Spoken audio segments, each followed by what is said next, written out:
ولا نعم يا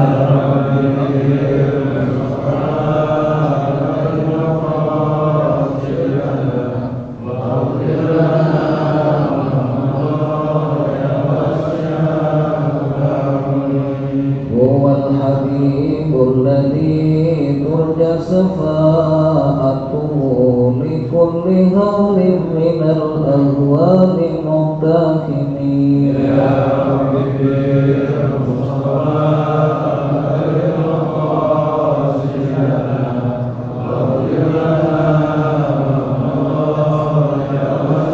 الكرم يا ربي المصطفى بلغ مقاصدنا واغفر لنا وقضايا واسع الكرم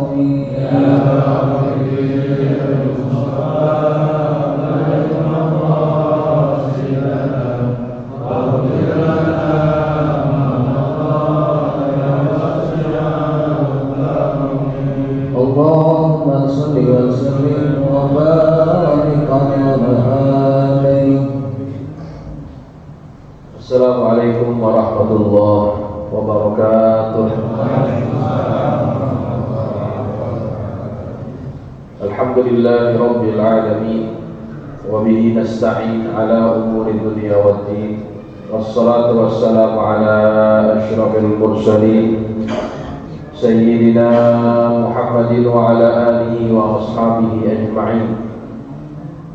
Subhanaka la ilma lana illa ma 'allamtana innaka antal alimul hakim.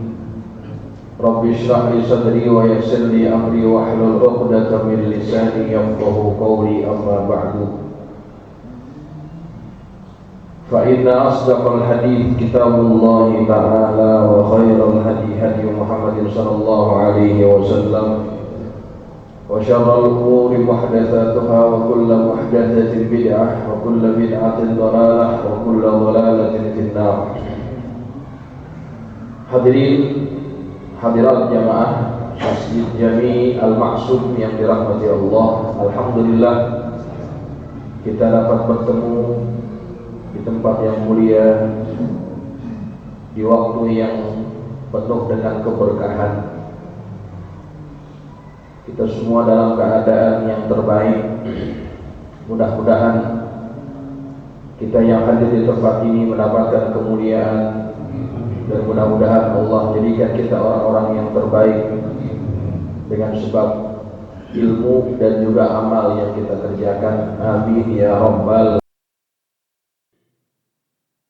Hadirin jamaah sekalian, malam ini kan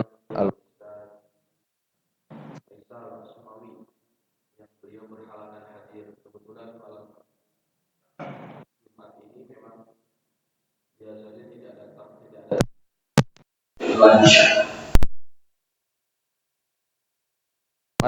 kebanyakannya adalah Yasin dan Maulid ataupun Yasin dan Tahlil. Cuma kalau Masjid Al-Ma'sum ini ngaji dari tahun 72 malam Jumat ngaji. Dan taklim itu juga tidak kalah hebatnya dengan bacaan Yasin. Bahkan Nabi Muhammad sallallahu alaihi wasallam lebih memilih duduk di majelis ilmu daripada duduk di majelis zikir. Bukan berarti majelis zikir tidak baik. Keduanya dianggap baik oleh Nabi. Ketika Nabi masuk ke masjid, ada dua halaqah, halaqah ilmu dan halaqah zikir. Nabi kemudian bersabda, kullun ala khairin, semuanya dalam keadaan yang baik, yang zikir baik. Kemudian Nabi bersabda lagi, mereka-mereka yang berdoa dan berzikir, kalau Allah kehendaki, Allah bisa kabulkan apa yang mereka inginkan. Dan kalau Allah kehendaki, Allah juga bisa menahan apa yang mereka inginkan. Lalu kemudian Nabi bersabda, innama bu'ithtu mu'alliman, dan sesungguhnya saya ini diutuskan oleh Allah sebagai seorang mu'allim, sebagai seorang pendidik, maka Nabi duduk di halaqah ilmu, di halaqah yang membahaskan ilmu.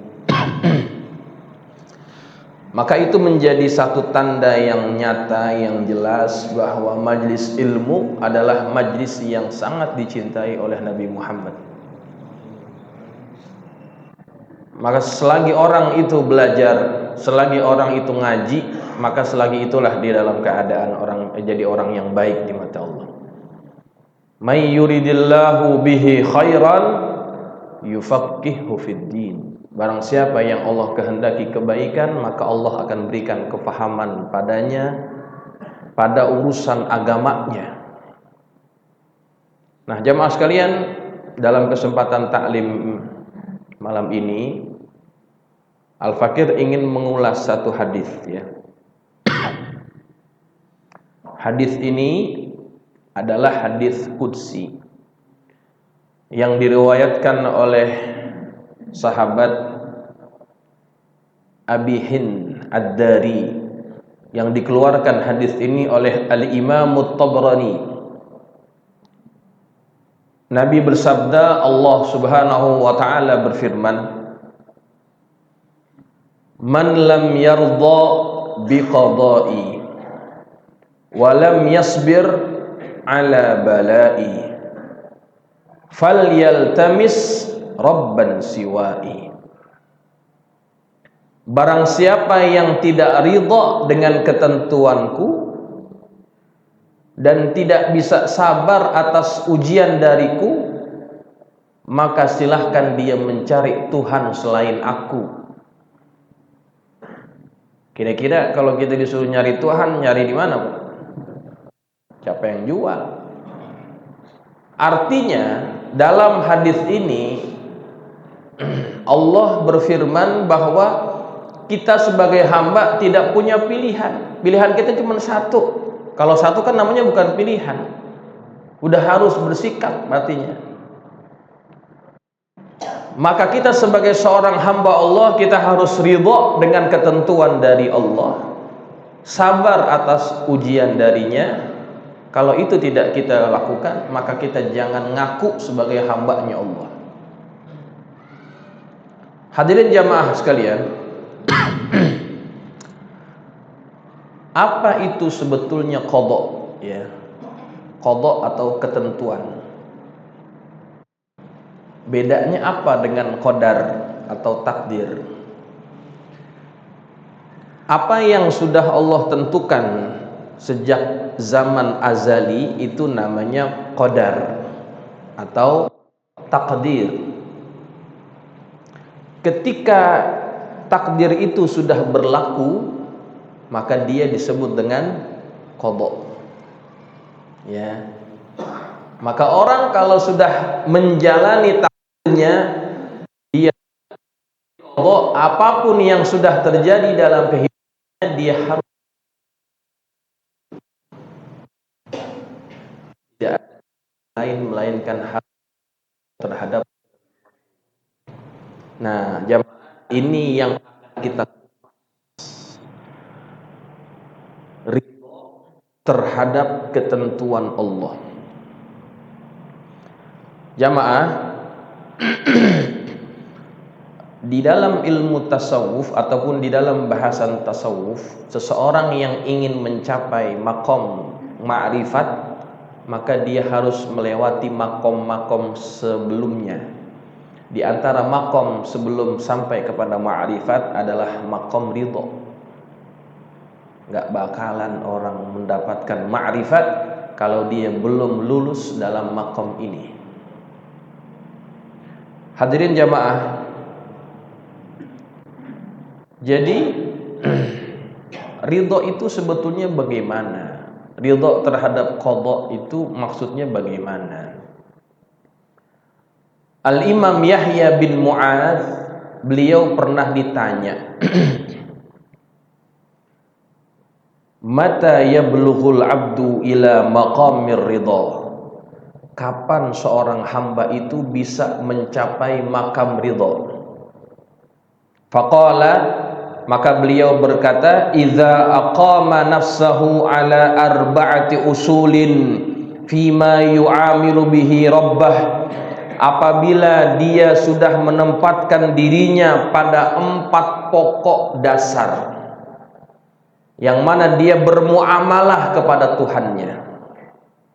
Apa itu 4 pokok dasar ketika orang ingin dianggap sebagai orang yang ridha? Yang pertama, in a'taitani qabiltu, kalau engkau memberikan aku apa saja maka aku akan. Wa in mana'tani raditu, kalau engkau tidak memberikan aku maka aku akan ridha, aku akan terima. Wa in taraktani abadtu, kalau engkau ya Allah tinggalkan aku tetap akan menyembah engkau. Wa in da'awtani ajibtu, kalau engkau seru aku akan penuhi. Ini 4-nya. Kalau dikasih kita terima, nggak dikasih kita juga ridha. Kemudian kalau kita ditinggalkan, maka kita akan tetap beribadah. Dan kalau seandainya kita diseru, kita akan menyahut seruan. Ini 4. Di jamaah sekalian, kalau orang belum memenuhi 4 pilar ini, maka dia belum bisa masuk dalam jamaah. Sebelum orang itu bisa mendapatkan sesuatu yang disebut dengan ridho terhadap ketentuan, ar-ridho bi qada'illah, ridho terhadap ketentuan Allah, dia harus melewati tahapan-tahapan sebelumnya. Kenapa? Karena ridho terhadap ketentuan Allah itu dia adalah buah dari apa? Buah dari at-tuma'ninah, tuma'ninah kepada Allah. Tuma'ninah terhadap Allah ini adalah buah dari ridho billah, ridho terhadap Allah.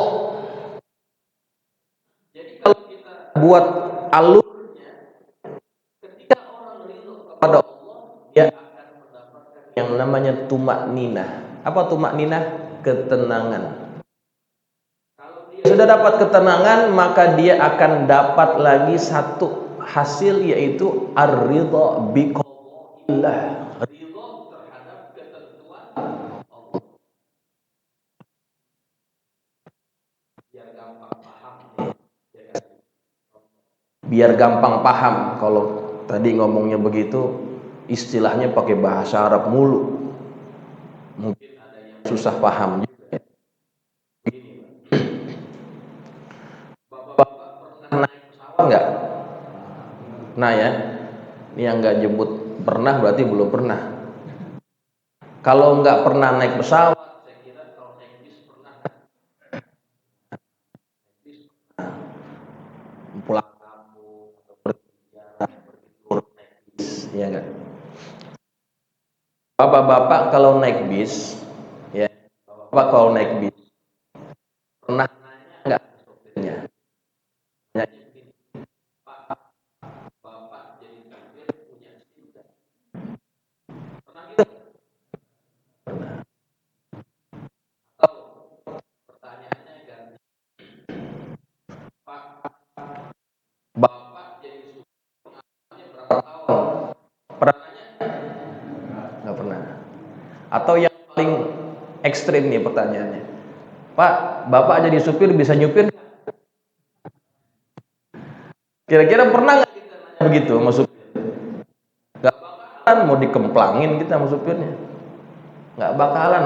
Kalau kita udah charter bis, bisnya udah sampai, kita naik kan? Nggak pakai nanya. Naik, duduk. Baru jalan sebentaran, baru sampai di Cikampek, udah tidur nggak kira-kira? Udah ada tidur ya? Udah ada. Baru di Cikampek nih, udah pada tidur. Saya mau tanya, bapak-bapak bisa tidur karena apa?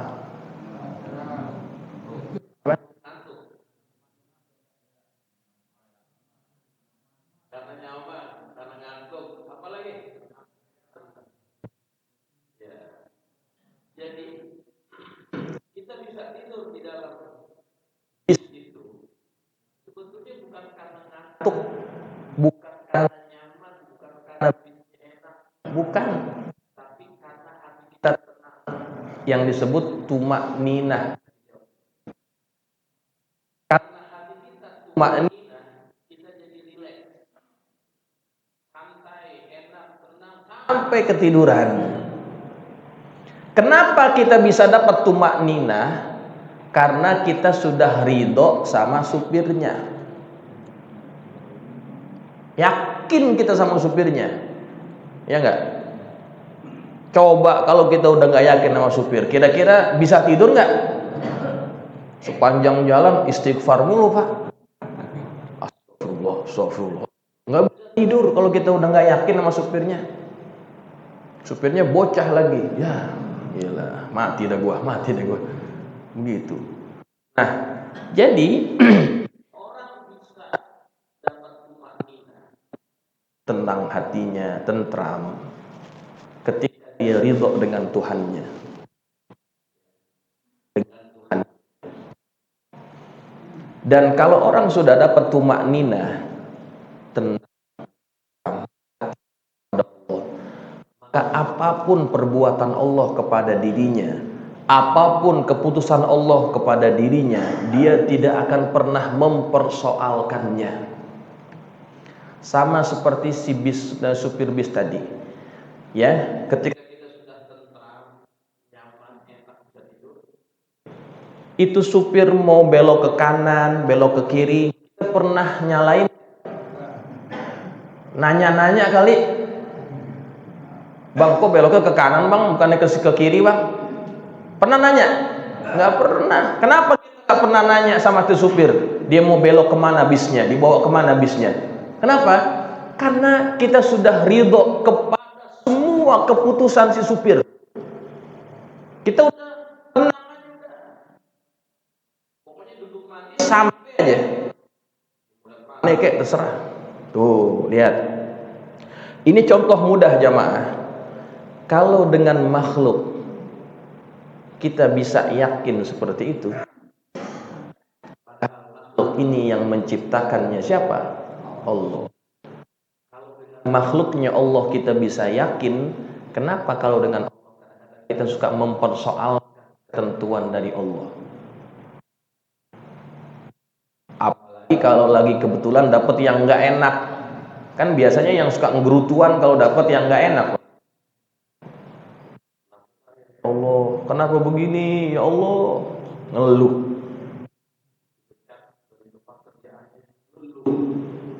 Istri ngomel-ngomel, ngeluh. Sakit nggak sembuh-sembuh, ngeluh. Kita lupa bahwa semua yang terjadi dalam kehidupan kita, siapa yang kalau kita sudah ridho kepada Allah, hati kita ridho terhadap segala hal. Seperti tenangnya kita, percayanya kita kepada si supir tadi. Kenapa dengan makhluk kita bisa yakin, tapi dengan Allah, dengan makhluk-makhluk kita nggak bisa yakin, jemaah. Maka orang kalau nggak bisa ridho terhadap ketentuan, berarti imannya dipertanyakan. Jadi jamaah, ini penting nih, bahasan ini penting karena dia masuk dalam bahagian rukun iman. Orang tidak akan sempurna iman kalau dia belum percaya bahwa segala kadar takdir baik dan buruk itu datangnya dari Allah. Maka dari itu para ulama kita mengajarkan kita agar mempunyai keyakinan yang mantap kepada Allah. Kita ridho kepada Allah. Diajari sama guru-guru kita. Diajari Abdullah Syafi'i Allah bin Alawi al-Haddad. Wa ba'du fa inna walhamdulillahi qad radina billahi rabban. Kan diajarin itu.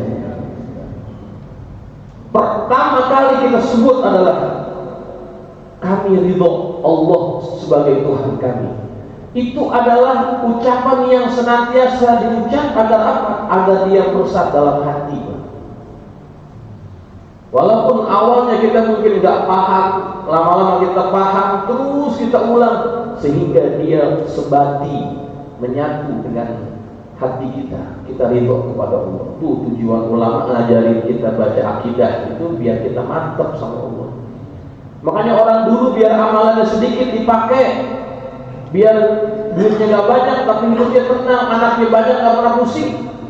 Kenapa? Punya hati yang betul-betul pasrah kepada Allah, ridho kepada Allah Subhanahu wa Ta'ala. Bapak kita, kakek kita anak 12, 17, pernah pusing, kita kadang-kadang politikanya, akhirnya udah kayak mengucap Pak kita. Kenapa bisa begitu? Kita kurang yakin sama Allah Subhanahu wa Ta'ala. Nah, jamaah sekalian ini yang harus kita tanamkan dalam hati kita bahwa kita sebagai hamba Allah dan punya pilihan melainkan hanya menerima dari Allah Subhanahu wa Ta'ala. Hadirin jamaah yang dirahmati Allah, ridho, Allah itu terbagi kepada dua. Yang pertama yang namanya qada dini. Qada dini, ketentuan agama. Kalau kita sudah menjadi seorang muslim, maka kita harus patuh segala apa yang menjadi kewajiban kita sebagai seorang muslim. Tak boleh milih. Kita wajib sholat, wajib puasa, wajib zakat bagi yang mampu. Harus berkata jujur, tak boleh bohong, jangan culas, berlaku adil, jangan mengambil hak orang lain. Itu semua wajiban agama. Kalau kita sebagai muslim, maka kita wajib melaksanakan itu. Kalau kita tidak melaksanakan ketentuan agama, maka kita adalah orang yang tidak ridho terhadap ketentuan agama itu. Ini yang pertama. Ar-ridho, namanya al-qada dini, ketentuan agama. Insya Allah yang ada di sini orang-orang yang taat sama Allah, ya, muslim sejati. Walaupun namanya muslim, tapi harus disejatikan juga. Ya, jadi jamaah ini insya Allah kalau ngaji dia pasti jadi muslim sejati. Nah yang kedua ada yang namanya qada kauni. Qada kauni. Apa itu qada kauni? Ketentuan yang berlaku kepada kita, ketentuan yang terjadi kepada kita. Nah, ketentuan yang terjadi kepada kita itu kembali kepada dua tadi. Yang pertama adalah segala ketentuan yang terjadi kepada kita yang bersesuaian dengan keinginan kita. Seperti misalnya apa? Kita kepengen sehat, betul kan? Kita kepengen kaya, betul kan? Kita kepengen gampang urusan, kita kepengen gampang segala-galanya. Itu kan semuanya segala sesuatu yang kita inginkan. Betul. Kalau yang begini, biasanya kita gampang terima. Ya. Tapi harus ingat terhadap ketentuan Allah yang sesuai dengan keinginan kita, kita punya kewajiban untuk apa? Mensyukuri nikmat tersebut. Dan bagaimana caranya? Caranya adalah menggunakan segala apa yang kita dapatkan untuk menjadi hamba yang itu. Yang kedua, pokok karunia yang kedua adalah ketentuan Allah yang terjadi kepada kita yang tidak sesuai dengan keinginan kita. Apa misalkan sakit, miskin, susah, dapat ujian, musibah dan sebagainya, itu kan semuanya kita nggak pengen. Tapi apakah kita punya pilihan untuk menolak? Enggak. Ketika Allah itu akan berlaku, kita nggak bisa menolak. Ketika dia terjadi, sikap kita terhadap pujian itu atau sesuatu yang tidak kita sukai itu cuma satu, yaitu apa? Ridho, menerimanya. Dan di dalam Al-Quran, jemaah sekalian, Allah menceritakan kisah-kisah orang-orang yang sangat dominan karunia yang Allah berikan kepadanya. Dan Allah ceritakan juga manusia hamba Allah yang sangat dominan ujian hidupnya. Dan dua makhluk ini digandingkan dalam satu surah dan dalam satu rangkaian cerita. Siapa? Nabi Sulaiman dan Nabi Ayub. Digabungkan ceritanya dalam surah Hud. Nabi Sulaiman adalah nabi yang juga raja, dan kekuasaannya tidak ada yang melebihi kekuasaan Nabi Sulaiman alaihissalam. Kekuasaannya bukan hanya pada bangsa manusia, dia menguasai bangsa jin, bangsa binatang, segala jenis bangsa dia kuasai. Ini nabi dan juga raja, kaya raya. Tapi Allah puji Nabi Sulaiman dengan pujian yang sangat dahsyat, yang sangat agung. Apa kata Allah? Ni'mal abdu innahu awwab. Nabi Sulaiman itu adalah sebaik-baik hamba, dia selalu taat kepada Allah. Nah, satu lagi hamba Allah yang sangat dominan ujian hidupnya. Nih, kita akan lihat bagaimana ujian hidupnya Nabi Ayub alaihissalam. Kalau kita sekarang hidupnya ada susah, tidak enak, banyak ujian, coba lihat kisah Nabi Ayub bagaimana. Ketika kita melihat ada orang yang lebih dahsyat ujiannya daripada kita akan lebih bisa menghadapi ujian itu. Nabi Ayub juga sukses menjalani ujian hidupnya itu, sehingga Nabi Ayub diberikan ujian yang sama dengan Nabi Sulaiman. Ni'mal abdu innahu awwab. Bagaimana ujian Nabi Ayub? Mungkin jemaah pernah dengar atau ya sesekali dengar, ya kita puaskan. Nabi Ayub ujiannya itu bertubi-tubi. Yang pertama, apa ujiannya? Nabi Ayub kehilangan harta bendanya, sawah ladangnya habis binasa, ternak-ternakannya mati. Itu yang menjadi sumber pendapatan. Gak ada lagi habis. Orang kalau bangkrut ya, orang kalau bangkrut itu kan kadang-kadang banyak yang tak terima keadaan itu, banyak yang sampai stres gitu. Kadang-kadang kita baru dipecat dari tempat kerja juga udah pusing. Tapi akhirnya kehilangan sumber pendapatan. Apakah selesai ujian hidupnya? Tidak. Yang kedua, ujian berupa Allah cabut semua anak-anaknya Nabi Ayub. Bukan satu, bukan dua, semuanya.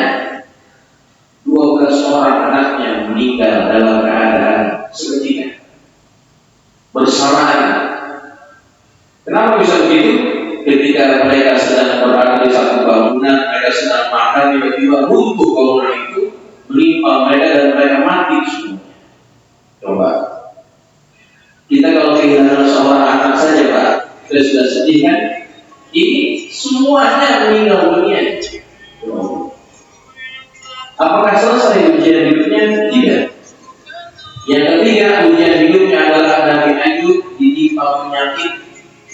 Penyakitnya Allah tidak cerita dalam Al-Quran, tapi dalam beberapa riwayat yang bersumber dari Israiliyat juga, Nabi Ayub ini menderita sakit apa? Sakit kulit. Entah bagaimana bentuknya, yang penting sakitnya ini sakit yang cukup parah dan juga lama. Berapa lama? Bukan setahun, 2 tahun. Dalam satu riwayat dia sakitnya 18 tahun. Dalam riwayat yang lain sekitar 12 tahun. Antara dua itu, walaupun 12 tahun lama kan sakit. Lama. Ketika Nabi Ayub ini sakitnya awal-awal tahun beliau sakit itu, istrinya ngomong sama Nabi, wahai suamiku, kamu kan Nabi, kenapa kamu gak minta sama Allah agar Allah sembuhkan penyakit? Apakah Nabi Ayub? Lihat nih, bagaimana jawaban dia? Kata dia, berapa lama kita hidup senang dan berapa lama kita menderita? Apakah lebih lama kita waktu hidup senang ataupun lebih lama kita saat menderita ini? Kata istrinya, masih lebih lama waktu kita hidup senang, wahai suami. Baiknya, kalau begitu, nanti saja kalau ujian ini sudah sama dengan waktu kita hidup senang, tempo waktunya, baru saya minta sama Allah. Kalau baru sebentar saya minta, saya malu sama Allah. Selama ini kita hidup senang, dan baru beberapa tahun kita sakit, kita sudah tidak sabar, saya malu.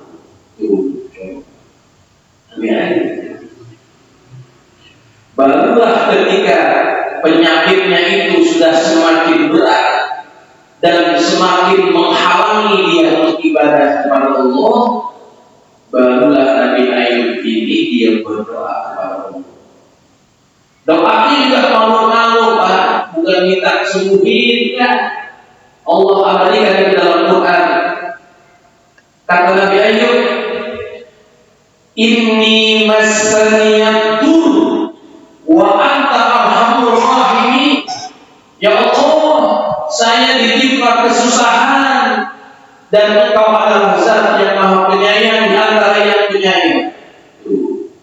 Ngomongnya gitu doang, nggak pakai ngomong ya Allah sembuhin saya udah bertahun-tahun sakit, nggak begitu. Ya Allah, saya ditimpa kesusahan, Engkau lah yang Maha Penyayang. Ini Allah paham, Allah paham. Akhirnya Allah perintahkan Nabi Ayub untuk menghentakkan kakinya.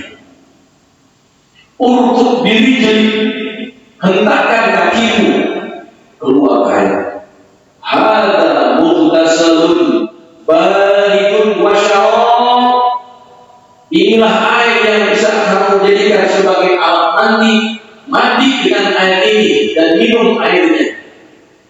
Sejuk badan kamu akan sembuh. Coba, bertahun-tahun dia sakit, bertahun-tahun juga dia mandi, sebetulnya pakai air yang sama. Tapi ketika Allah kehendaki dia untuk sembuh, Allah suruh Nabi Ayub hentakkan kaki keluar air, dia mandi, dia minum. Sementara hilang semua penyakitnya. Kenapa? Karena yang menghendaki kesembuhan itu adalah Allah.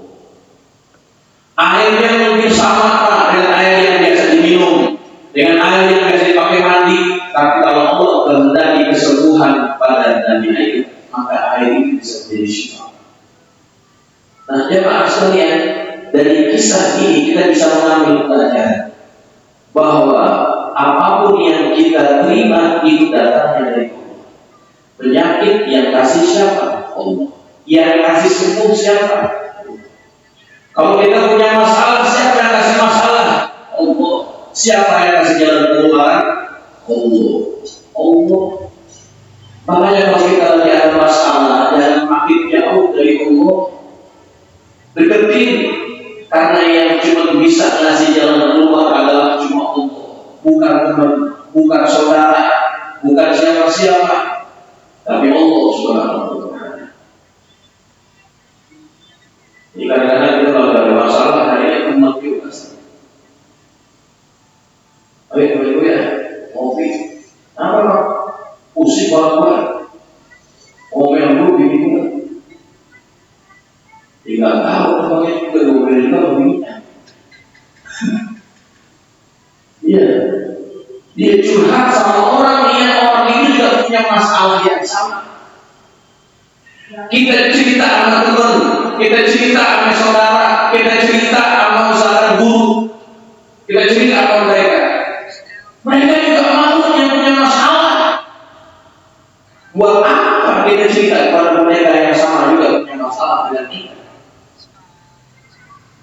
Tapi ceritakan kepada Allah yang Dia memberikan masalah dan Dia lagi yang memberikan jawaban. Ada yang suka kalau dia ada masalah, dia cari tempat yang enak, yang bisa bikin dia refreshing. Pergi kemana? Pergi ke gunung, atau enggak pergi ke laut, di laut. Tenang katanya kalau di tempat itu tenang.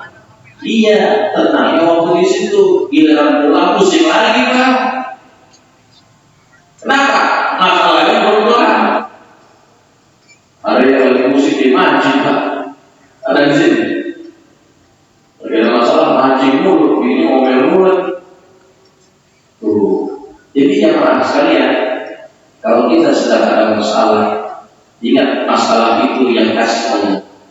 Ujian itu yang kasih Allah, penyakit itu yang kasih Allah. Maka segera kembali kepada Allah Subhanahu. Dan yang penting adalah ketika kita belum bisa mendapatkan ridho, belum bisa menerima ketentuan itu dengan hati yang lapang, sabarlah dulu terhadap ujian itu. Kata Umar kepada Amr bin As, sesungguhnya di dalam ridho itu kebaikan yang banyak. Kalau kamu belum bisa ridho, maka sabar. Jamaah sekalian, seorang sahabat Nabi yang bernama Ubay bin Ka'ab. Ubay bin Ka'ab ini, dia satu hari menderita sakit demam panas. Demam panas, kalau kata kita meriang kali. Orang kalau meriang kan gak enak ya, badannya terus gak enak. Waktu dia sakit itu, dia ingat satu hadis Nabi yang bunyinya begini: "Ma yusibul muslim min nasabin wala wasabin wala ghammin wala hazanin wala adha hatta syaukati yushakuha illa kafarallahu biha min khatayahu." Tidaklah menimpa seorang muslim dari kepenatan, dari penyakit, dari kebutaan, dari kesedihan, dari gangguan, hatta duri yang menempel, yang nancap kepada dirinya. Yang duri itu kalau nancap sampai tidak seberapa, illa kafarallahu biha min khatayahu, melainkan Allah akan gugurkan dosa-dosanya. Ketika Ubay bin Ka'ab mendengar atau mengingat hadis ini, dan dia waktu itu sakit, dia minta sama Allah, ya Allah, jangan sembuhkan penyakit saya, jangan sembuhkan penyakit saya. Apabila penyakit ini tidak mengganggu ibadah saya dan tidak mengganggu jihad saya di jalanmu, maka jangan sembuhkan. Ada nggak di sini jamaah maksud kalau sakit nggak pengen sembuh? Nggak ada kan? Kenapa? Karena kita menganggap yang namanya sakit nggak enak. Sedangkan kita lupa di balik penyakit yang Allah kasih, di situ ada kebaikan yang Allah kasih juga. Apa itu? Ampunan Allah. Allah juga akan angkat derajat kita kalau kita sabar. Allah kabulkan Pak permintaan Ubay bin Ka'ab. Dia nggak disembuhkan penyakitnya oleh Allah sampai beliau mati. Maka kalau orang salah sama Ubay bin Ka'ab, maka orang akan melihat dan bisa mengetahui bahwa dia ini sakit. Kenapa Ubay bin Ka'ab minta seperti itu? Karena dia pengen mendapatkan karunia Allah berupa ampunan yang terus-menerus. Tak kalah orang diuji dengan penyakit.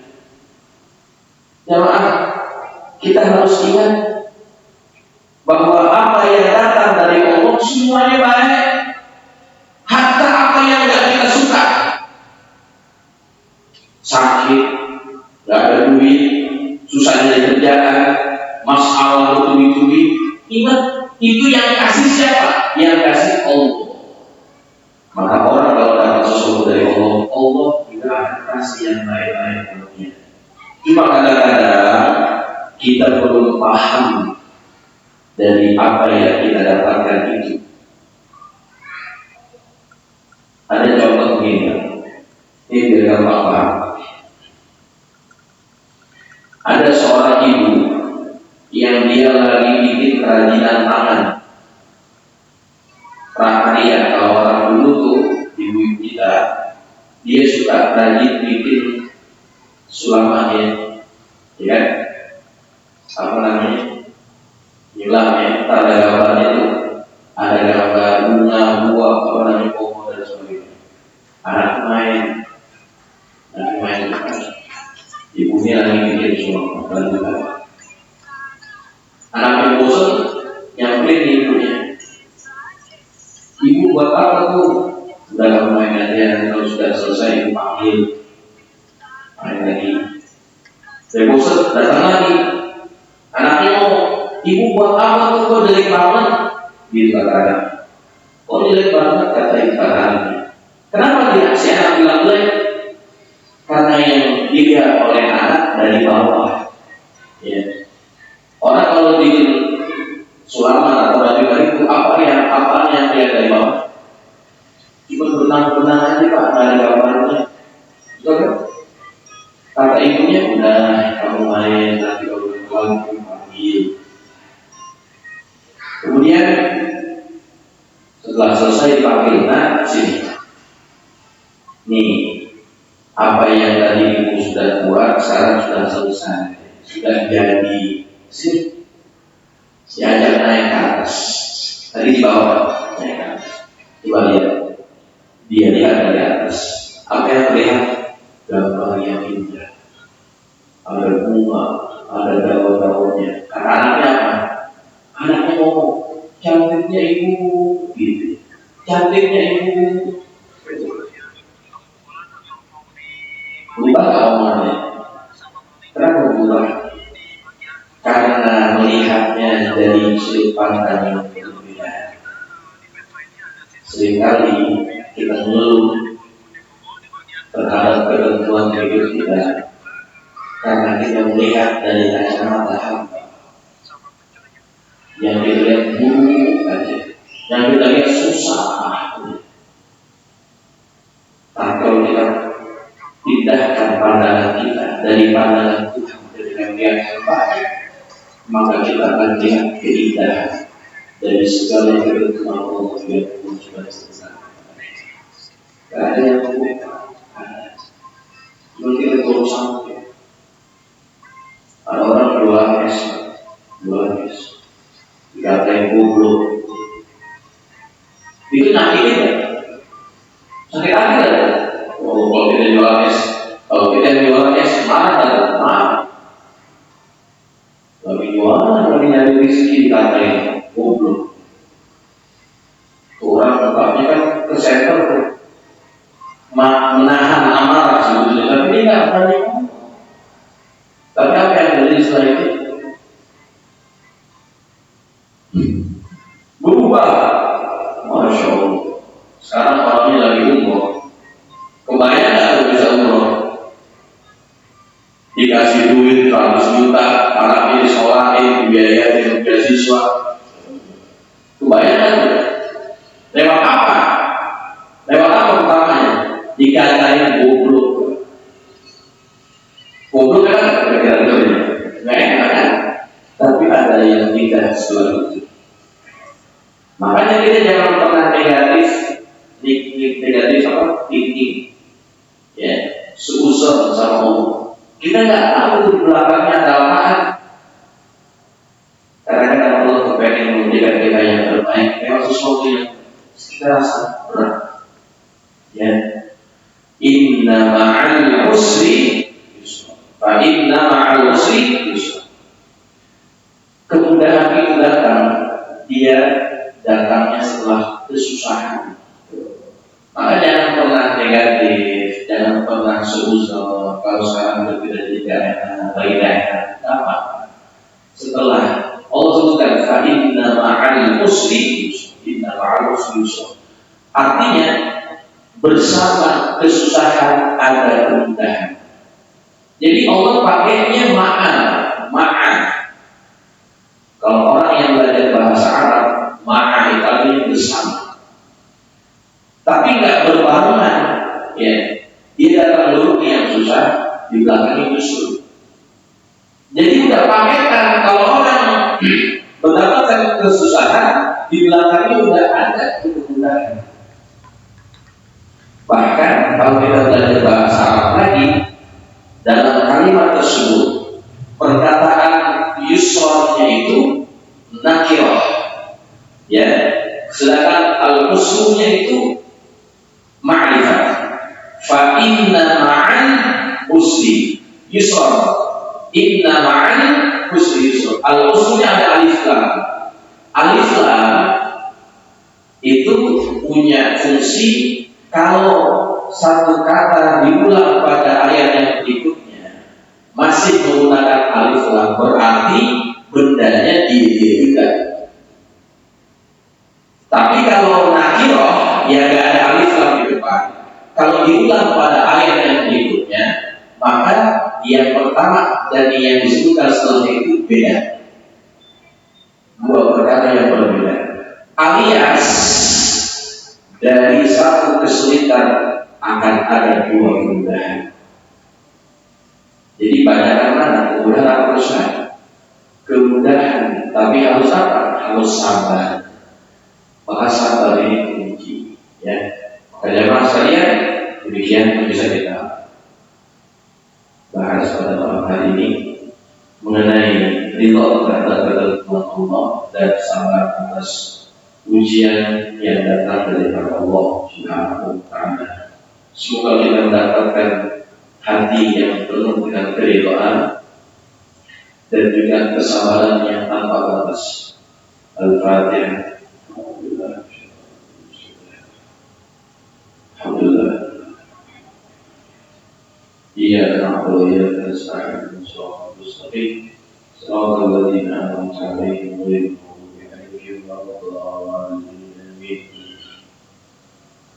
Bismillahirrahmanirrahim. Alhamdulillahirabbil alamin. Allahumma shalli 'ala sayyidina Muhammad wa 'ala ali sayyidina Muhammad. Allahumma anfa'na bima 'allamtana wa 'allimna ma yanfa'una.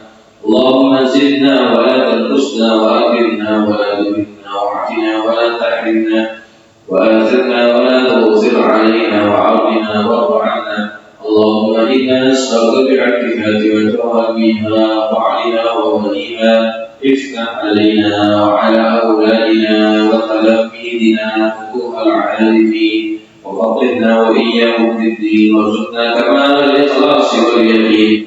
اللهم إنا نسألك الصبر عند القضاء والفوز عند اللقاء ومنازل الشهداء وعز السعداء والنصر على الأعداء وموافقة الأنبياء. اللهم اجعلنا من الذين يستمعون القول فيتبعون احسنه. صلى الله على سيدنا محمد وعلى اله وصحبه وسلم والحمد لله رب العالمين. السلام عليكم ورحمه الله وبركاته.